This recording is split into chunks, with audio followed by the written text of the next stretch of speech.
Now, does this go up front or back? Yeah, that'll go in the front. Is it heavy? Is this coming? I don't know if there is such a thing as regular primary care anymore in this province. There's so many different iterations and variations in terms of how we provide primary care. Traditionally, we have looked at illness. We have not looked at health care, we've looked at illness care. That needs to change because illness care is way too expensive. Norwest Community Health Centres is part of a network of community health centers across the province. We will have physicians, nurse practitioners, nurses, foot care nurses, dietitians, counselors, all under one roof.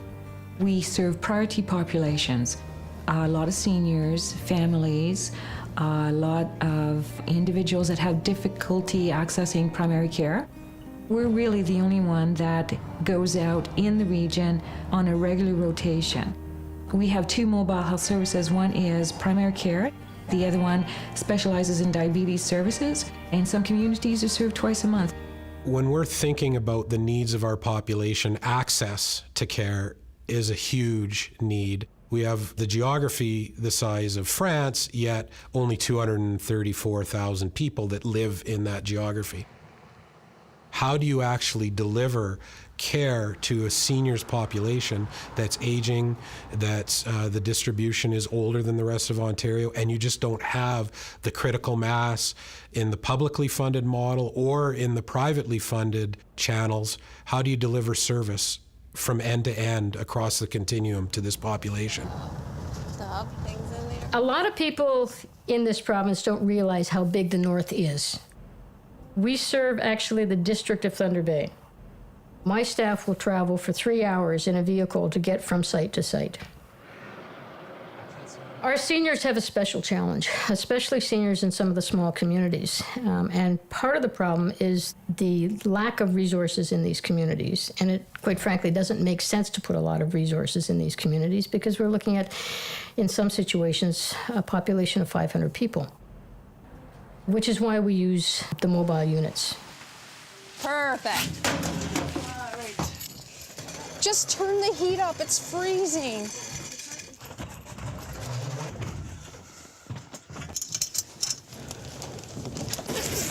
Behind that table. We deal with all the issues. So somebody might be coming to me for foot care, but talking to them, I might realize they have other issues, and then I can direct them to the nurse practitioner, or I can direct them to the community health worker. One of the biggest things, we keep people at home where they belong instead of having to go into town, drive 2 hours, you know, when you're thinking about it, then wait for their appointment. It's a whole entire day. No, because you actually have to coat it, then wash it, and then you're... To me, it feels just like an old friend when you come to see these girls all the time, eh? She says, oh, what have you been doing, or what haven't you been doing, and you better do some more walking, and don't wear those wet socks anymore, you know? So they do my AC1 test, and they check my little book with all my sugars I've been for the last 3 weeks, a month, whatever. And then with my feet, Deborah checks that all the time, make sure the nails are cut right. Well, I don't even cut my nails anymore. I get it done here because then it's done right. There you go. I'm Deborah, I'm the foot care nurse. It's really keeping people moving by having foot care service. There, are you good? Oh, I'll be able to see what you're doing. That's right. People have arthritis or stiff joints, and they can't manage. They couldn't manage a clipper, and they can't see what they're doing. Sometimes just a little nick can be a very dangerous thing for a diabetic. As long as we have an area where we can set up, then we can provide care. It's amazing what people will adjust to. Some of the feedback that we've had from clients has been outstanding. We had one woman who had a full physical exam behind a curtain and basically said that, you know, this is the best, most comfortable physical that I've ever had. Sitting in a lawn chair with a nurse practitioner behind a curtain in a library. It's not about the location so much, it's more about how you present the services. and how you adapt them and the relationship with the people. We start with the needs first. We start with the population characteristics first, and we then try to figure out what are the networks that are required, what are the partnerships that we can use to meet those needs. This is a population that we really need to focus on up in the north, and we really need to be innovative in how we approach these individuals. They don't want to leave their homes, and quite frankly, I don't blame them. Transportation is a big problem, especially with seniors when they get into their 80s. They lose their license. If their children are living in Thunder Bay, their children can support them. But if they don't have children, if they don't have family, they're pretty isolated, so they rely on their neighbors for support. That can be spotty, it can be non-existent in places. That leaves seniors alone. It leaves them isolated, and it quite often leaves them in a situation where they have no supports.